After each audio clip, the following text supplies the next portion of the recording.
Share બજારના જે નિષ્ણાતો છે એમણે ઇન્વેસ્ટરોને સલાહ આપી છે કે આવા સમયે એમણે શું કરવું। ભારતીય શેર બજારોની અંદર છેલ્લા ઘણા સમયથી જો નજર નાખીએ તો ભારે ઉથલપાથલ જોવા મળી રહી છે। શેર બજાર ઉપર બી આવે પછી પાછું સાવ નીચું પણ આવી જાય, મોટા મોટા ગાબડા બી પડી જાય અને જે બ્લુ ચીપ શેરો કહેવાય એ ઓલ ટાઈમ હાઈથી એટલે લગભગ 20%થી માંડીને 60% જેટલા નીચે આવી ગયા છે। હવે આવા બધા યુદ્ધના તણાવ, ગ્લોબલ વૈશ્વિક અર્થતંત્રમાં મંદી, એવા ઘણા બધા કારણોને લીધે ઇન્વેસ્ટરો કન્ફ્યુઝનમાં આવી જાય કે આવા સમયે કરવું શું। તો શેર બજારના જે નિષ્ણાતો છે એમણે ઇન્વેસ્ટરોને સલાહ આપી છે કે આવા સમયે એમણે શું કરવું। તો એના વિશે હું તમારી સાથે વાત કરીશ। મારું નામ રાજેશ શાહ છે અને તમે જોઈ રહ્યા છો ગુજરાતના સૌથી મોટા ડિજિટલ પ્લેટફોર્મ ખબર છે.com। મુંબઈના શેર બજારના નિષ્ણાતોએ વાત કરી છે કે અત્યારે ઈરાન યુદ્ધ, એ પહેલાં રશિયા યુક્રેનનું યુદ્ધ, એટલે કંઈક ને કંઈક કારણોસર શેર બજાર પર ઇમ્પેક્ટ આવી છે અને શેર બજારની અંદર ખાસું એવું વધઘટ બી થાય છે। હમણાં છેલ્લા 2-3 દિવસમાં જોઈએ તો એ 2 દિવસમાં 2500 પોઈન્ટ વધ્યું અને પછી પાછા 2 દિવસમાં 2500 પોઈન્ટનું ધોવાણ બી થઈ ગયું। પણ એક વાત બહુ ક્લિયર કટ છે કે અત્યારે વૈશ્વિક પરિસ્થિતિને કારણે ભારતીય શેર બજાર પર થોડી અસર છે, પણ ઓવરઓલ ભારતીય સ્ટોક માર્કેટ અને ભારતીય અર્થતંત્ર એટલું બધું સ્ટ્રોંગ છે કે જેવું રિવાઇવલ આવશે એવું આ શેર બજાર ઉપર આવશે। કારણ કે શેર બજાર તૂટી નથી જવાનું, શેર બજાર બંધ નથી થઈ જવાનું, શેર બજારમાં સાવ બધા સુપડા સાફ થઈ જવાના એવું થવાનું નથી। ચાલશે, સિચ્યુએશન અત્યારે ખરાબ આવી છે પણ એ કાયમી હોતી નથી, એટલે શેર બજારો ઉપર આવવાના છે, પરંતુ તમારે ધ્યાન એ રાખવાનું છે। તો નિષ્ણાતોએ એવી સલાહ આપી છે કે મોટે ભાગે ફ્યુચર એન્ડ ઓપ્શનમાં જે લોકો ટ્રેડિંગ કરતા હોય એ હમણાં થોડાક સમય માટે આવું ટ્રેડિંગ બંધ કરી દે, એટલે એવા સટ્ટામાં પડે નહીં। બીજું કે તમારી જેટલી કેપેસિટી છે એનાથી વધારે જોખમ અત્યારે લેવાની હિંમત નહીં કરતા। તમારી શેર બજારમાં 1 લાખ રૂપિયા રોકવાની કેપેસિટી છે અને તમે 2 લાખ 5 લાખ રૂપિયા સુધી રોકી દેશો તો મુશ્કેલીમાં મુકાશો, એટલે તમારી કેપેસિટીને પહેલાં ઓળખી લેજો। બીજું કે અત્યારની જે સિચ્યુએશન છે એ જોતાં એક સામટા શેરો લેવાને બદલે ટુકડે ટુકડે શેર ખરીદો।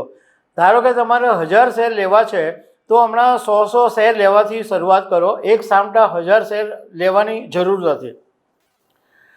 બીજું કે દર 1000 પોઈન્ટનો કડાકો આવે શેર બજારમાં ત્યારે તમારી રકમના જે 25% છે એમાં ઇન્વેસ્ટમેન્ટ કરી રાખો।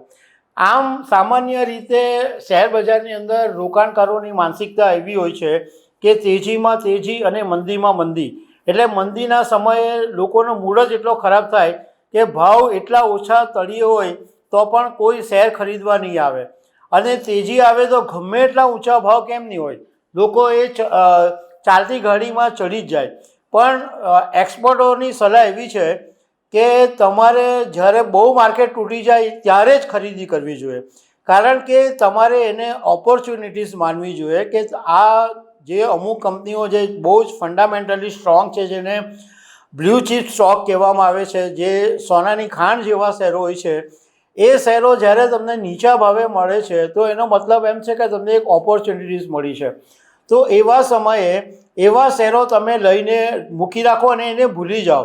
કાલે ને કાલે વધી જશે એવું શેર બજારમાં બનતું નથી, એટલે તમે એને લોંગ ટર્મ ઇન્વેસ્ટમેન્ટ તરીકે 5 વર્ષ, 10 વર્ષ, 15 વર્ષ, 20 વર્ષ જો આવી બ્લુચીપ કંપનીના શેરો રાખી મૂકશો તો ગમે ત્યારે તમને એનું તમને વળતર દેખાશે। આ નિષ્ણાતોએ યુવાનો માટે પણ ખાસ સલાહ આપી છે, કારણ કે 2020 પછી જ્યારે લોકડાઉન હતું એ પછી ઘણા બધા જે યંગસ્ટર છે એ શેર બજારની અંદર પડી ગયા છે, કારણ કે એ વખતે ઘરે હતા, આઈપીઓ પણ આવેલા, બહુ કમાયા અને યંગસ્ટર્સને એમ લાગ્યું કે આ તો વગર મહેનતે લાખો રૂપિયાની કમાણી કરવાનો બિઝનેસ છે, આમાં મહેનત કરવાની જરૂરત જ નથી, એટલે ઘણા બધા એમાં પડી ગયા, ઘણા કમાયા બી અને ઘણા સૂઈ બી ગયા। પણ નિષ્ણાતોએ યુવાનોને એવું કીધું છે કે શેર બજારની અંદર કોઈ દેખાદેખીમાં ઇન્વેસ્ટમેન્ટ નહીં કરતા, કે આ મારો મિત્ર આટલું કમાઈ ગયો તો હું પણ કમાઈ જઈશ એવું માનીને શેર બજારમાં પડતા નહીં. બીજું કે અવાસ્તવિક લાલચથી દૂર રહેજો, કારણ કે સોશિયલ મીડિયાની અંદર અત્યારે અને એટલા બધા નિષ્ણાતો ઊભા થઈ ગયા છે કે તમને બધી અવાસ્તવિક લાલચ આપશે, પણ એ તમારે સમજવું પડશે કે આ લાલચ વાસ્તવિક છે કે નથી.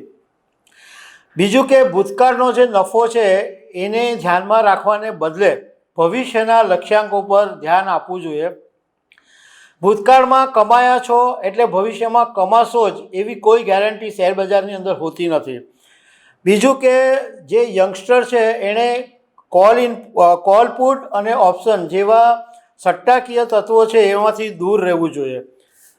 નિષ્ણાતોએ એવું પણ કીધું છે કે લાંબા ગાળાનું જો તમારે રોકાણ કરવું હોય તો ડિફેન્સ સેક્ટર છે, FMCG સેક્ટર છે, ઓટોમોબાઈલ સેક્ટર છે, NBFC છે, non banking finance, power, renewable energy, એવા બધા સેક્ટર્સ એવા છે કે જેમાં તમે સારી કંપની શોધીને ઇન્વેસ્ટમેન્ટ કરી શકો છો. કારણ કે FMCG છે, બેન્કિંગ શેરો છે, એમાં ફાયદો તરત જ થશે જ્યારે ઇકોનોમી રિવાઇવ થશે. ઇકોનોમી જેવી રિવાઇવ થશે એટલે આ બધી કંપનીઓના પ્રોફિટ જબરજસ્ત થવાના છે. તો તમે ધ્યાન રાખજો કે આ ઇન્વેસ્ટરોની સલાહ છે, પરંતુ ખબરછે.com તરફથી અમે અહીંયા સ્પષ્ટતા કરવા માંગીએ છીએ કે આ એક ન્યૂઝ હતા એટલે તમારી સાથે શેર કરવા જરૂરી હતા, પરંતુ શેર બજારમાં રોકાણ કરતી વખતે તમારા સલાહકારની સલાહ મુજબ જ રોકાણ કરવું જોઈએ. તો દર્શક મિત્રો, આવા અનેક અપડેટ સાથે મળતા રહીશું. Thank you very much.